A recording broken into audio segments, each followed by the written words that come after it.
Welcome to the Conscious Publicist Podcast, a space where thoughts become ideas to advocate for a more conscious human experience in the media.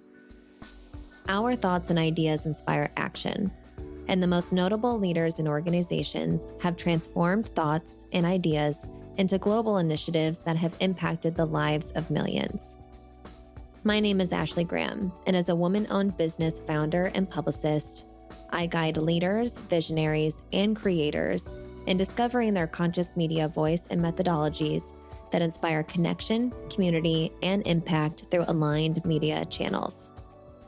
In this podcast, we'll dive into public relations, thought leadership, business, and entrepreneurship, all through the lens of being a conscious human being.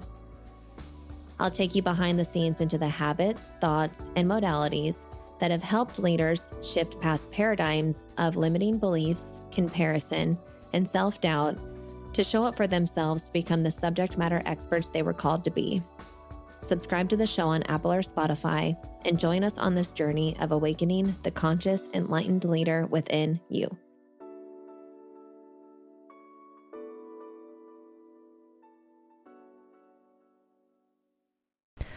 I get a very strong sense that today's topic is going to resonate with many of you, especially if you've ever felt like your story wasn't worth sharing, or if you have experienced that overwhelming intimidation when you feel the nudge to show up for yourself. We are going to be talking about mastering the confidence and courage to show up for your story and your message. And I'm excited to hopefully help shift the perspective about what this experience is like. If you have ever struggled with either fear of judgment, perfectionism, or that inner voice telling you, who am I to share this, then you'll definitely want to tune in. We're going to break down how you can take that fear and turn it into the fuel and motivation to show up and inspire others through the story and message that is desired to be told as well as desired to be heard. By the end of this episode, my hope and promise is that you'll have practical tools to walk away with, but even a greater new perspective on what it means to show up confidently and tell the story that matters.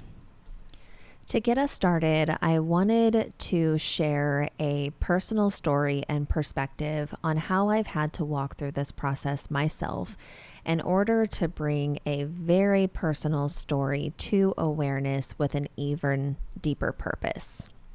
For those who may not know, October is Pregnancy Loss Awareness Month.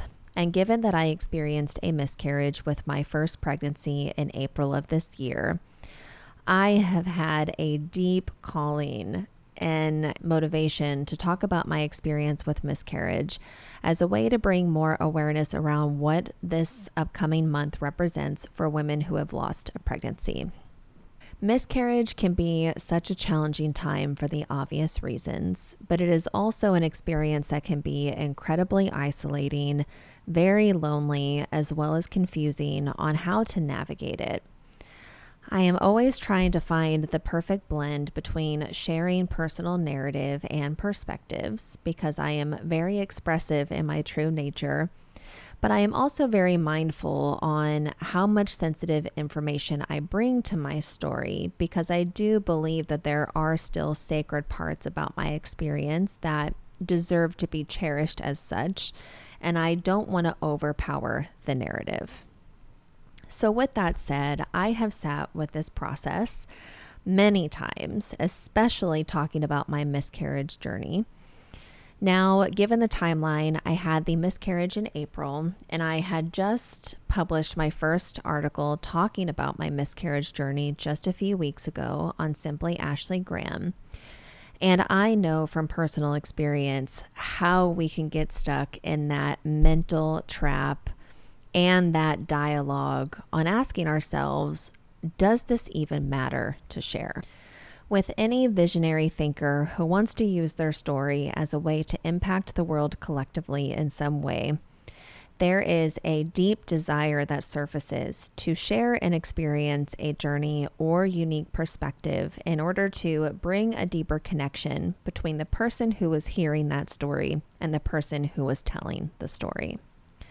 I remember feeling so aligned and expanded with this calling and idea and purpose to share this story so greatly for months leading up to finally writing it and sharing it. But as I got to the point of publishing that article and then sharing it on social media, I got the wave of doubts that started to get louder and louder. I kept hearing this dialogue in my head asking, what if nobody cares about what I'm sharing? What if I'm not sharing enough information that is going to really impact other women who might be experiencing a miscarriage? Or what if I'm sharing too much personal information that makes it cringeworthy for other people who are reading this article? There are so many doubts and questions that surfaced that caused an overwhelming sense of discomfort as to why that calling or desire was even there in the first place. But it's through the self-mastery process and silencing those voices that I kept coming back to a centered place that those desires surface for a reason. And although it might not have the most immediate impact on the large masses or large groups of people, the reality is it's meant to serve at least one other person to show them that they are not alone in that very similar experience. I believe I got this point across, but I just want to reaffirm that there were many uncomfortable moments that I had to move through when it came to sharing this experience. But one of the most uncomfortable moments that surfaced for me was when I decided to share the post on LinkedIn. LinkedIn for me is a platform where I make it a point to find a balance and a blend between industry-related content as well as personal perspectives and narratives. I will say this on the podcast a million times over that one of the main reasons I love being in the thought leadership space is because there is a universal language and a language of expansion that you can truly find the blend and the balance between sharing subject matter expertise, but also personal narrative. But I had many conflicting thoughts that surfaced when it came to sharing my article on LinkedIn, to the point where I almost decided not to publish the post.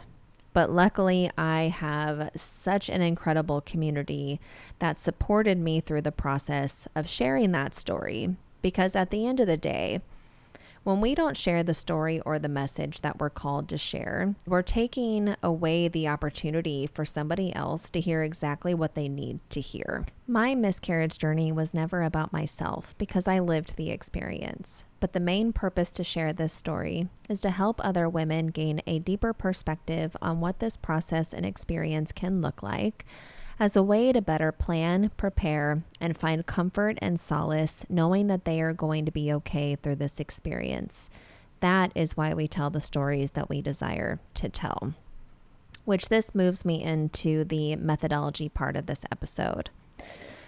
The first part that I want to address is the importance of gaining perspective and insight into what holds you back from sharing your personal stories, which is the fear that often surfaces. What I want to cover here, or more so ideate with you, is there are a couple of prompts and reflection questions that you can sit with. You can either write out what comes up for you, or you can just sit in internal reflection. I want you to do whatever's best for you. But I want you to think about what stops you from showing up. I want you to think about, why do you let fear hold you back, and reflect on the types of fear that is holding you back. As I mentioned at the beginning, most of the fears that come up through this process are fear of judgment, fear of failure, or a fear of not being enough or having enough to share. But there's also fears around comparison. Maybe you're seeing others out there already doing or telling the story that you desire to tell and thinking they're doing it better, so why bother? The thing here is that nobody can tell your story better than you. And I say that in all capital letters. I want to reemphasize that everyone has these thoughts, including myself, and they are not a sign that you're unworthy or that you're not enough. It simply means that you're human. And when we recognize that, we can begin to change that inner narrative to tell the story for that one specific person who needs to hear what you have to say the most. Shifting from identifying the fear is where it starts to get fun. Now, it's all about shifting the narrative. Here's the thing. The fear that surfaces for us doesn't go away by themselves. We have to actively choose to reframe them. So instead of seeing failure or fear as something to avoid at all costs, what if we saw them as information? Each time we feel a fear, we get closer to understanding what works for us, what doesn't work for us, and where our next opportunity lies. As far as judgment or fear of criticism, people will always have opinions, but their opinions are usually a reflection of either their own fears, insecurities, or just where they're at on an emotional level. And that is not a bad thing. The thing here is, once you let go of the need for external validation, you can step into your power in such a beautiful way to tell your story in the way that feels the most alive and expansive for you. Now, let's highlight a part that's a little more actionable. Confidence isn't something you either have or don't have. It's something you build.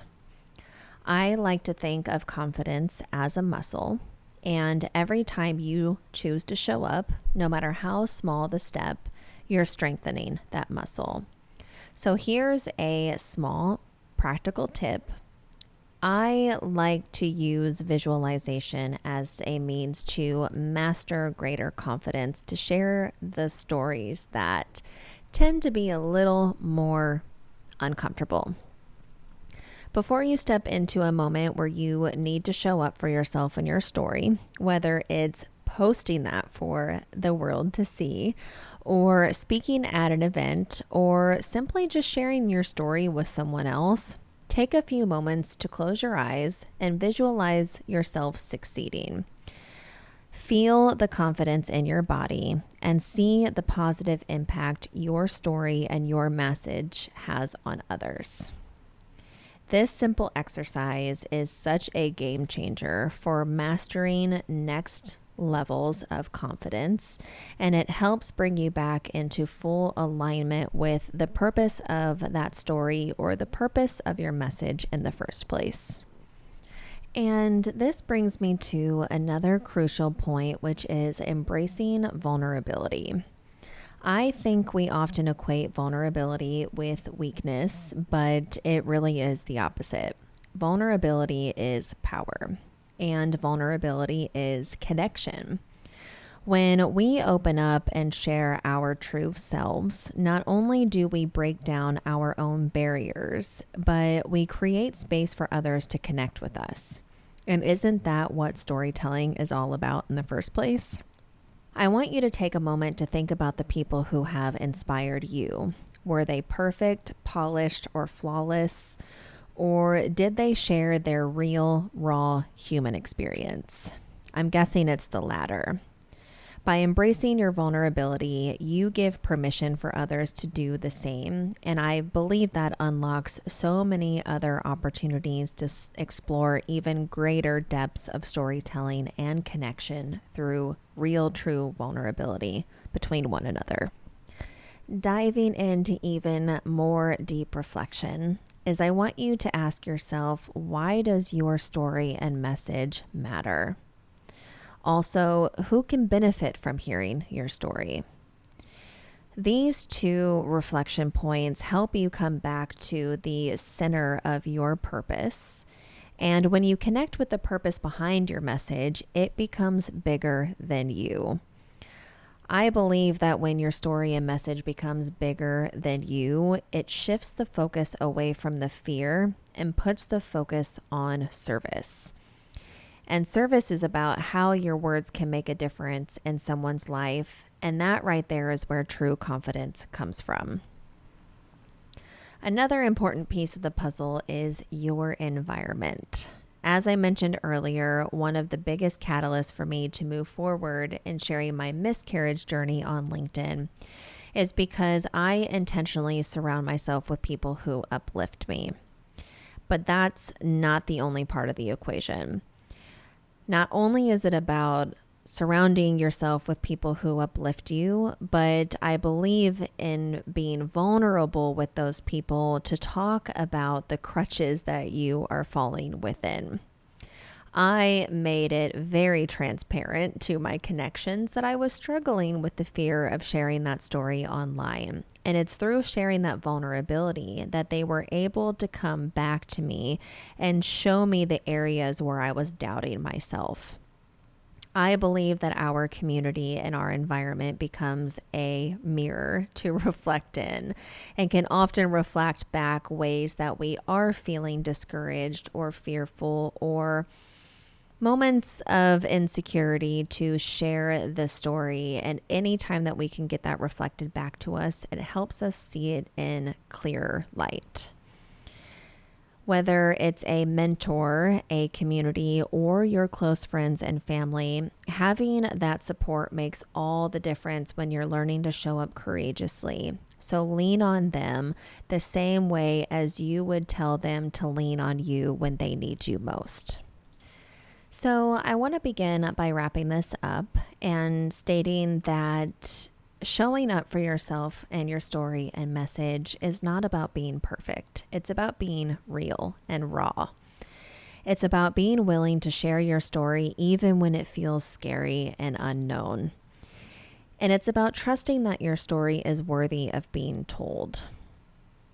I want to leave you with this challenge. Take one small courageous step today to share a piece of your story. It could be on social media, in a conversation with a friend, or even in your journal if that feels safer for you right now. Whatever it is, show up for it. And when you do, I promise you'll start to see just how powerful you are. If you also need an accountability partner or somebody to hype you up, feel free to tag me on social media when you do share a part of your story, and I'd be more than happy to come and celebrate that incredible milestone with you. You can tag me at Simply Ashley Graham. I want to say thank you for acknowledging and investing in yourself to work through some of these blocks that are a natural part of the process when it comes to telling conscious stories and messages that create change in the ways that they can. Keep showing up for your story and your message because the world truly needs to hear your voice.